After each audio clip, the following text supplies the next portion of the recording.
ছাত্র রাজনীতি করি, আজকে রাজনৈতিক বয়স হচ্ছে 37। এই রাজনৈতিক বয়সে অসংখ্যবার কারাভোগ করেছি, প্রায় 5.5 বছরের উপরে কারাগারে ছিলাম।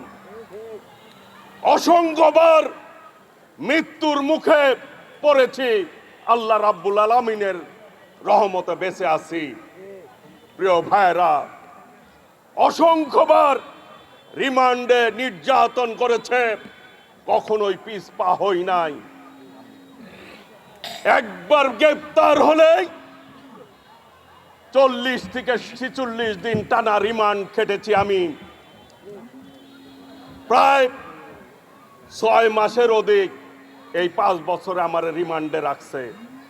আমি যতদিন রিমান্ডে খেটেছি এতদিন কেউ জেলেও যায় নাই, জেল জীবনও নাই তাদের। কাজেই নির্যাতন কি জিনিস আমি জানি, আর নির্যাতিত কর্মীর দরদ কি এটি আমি ভালো করে জানি।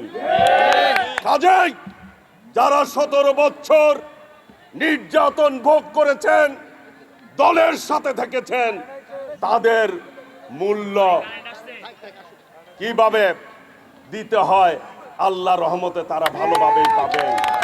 আজকে এই টাঙ্গাইলে বিগত দিন অনেক সন্ত্রাস হয়েছে।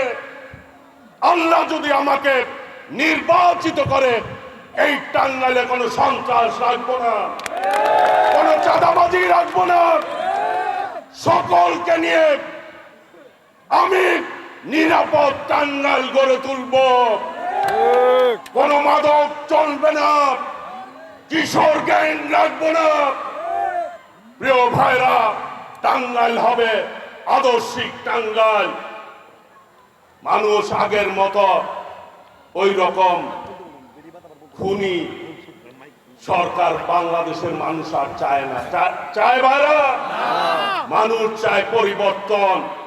ইনশাল্লাহ এই টাঙ্গাইলকে এমন ভাবে পরিবর্তন করব যাতে মানুষ মনে করে এটি একটি নতুন টাঙ্গাইল হয়েছে। প্রিয় ভাইরা, সেইভাবেই আমি সকলকে সাথে নিয়ে কাজ করব। আমি আমার প্রিয় নেত্রী দেশনেত্রী বেগম খালেদা জিয়ার জন্য দোয়া কামনা করছি। প্রিয় ভাইরা, আমি প্রশ্ন রাখতে চাই, এই বাংলাদেশে আগামী দিনে যদি নির্বাচন হয় তাহলে প্রধানমন্ত্রী কে হবে? ভাইরা ভাইরা বলেন কে হবে? দেশনায়ক তারেক রহমান। আর আমাদের প্রিয় নেত্রী দেশনেত্রী বেগম খালেদা জিয়ার নেতৃত্বে হবে বাংলাদেশ। আজকে সারা বাংলাদেশ দেশনেত্রী বেগম খালেদা জিয়ার জন্য দোয়া করছে, আমরাও দোয়া করব। এই নেত্রী আছে।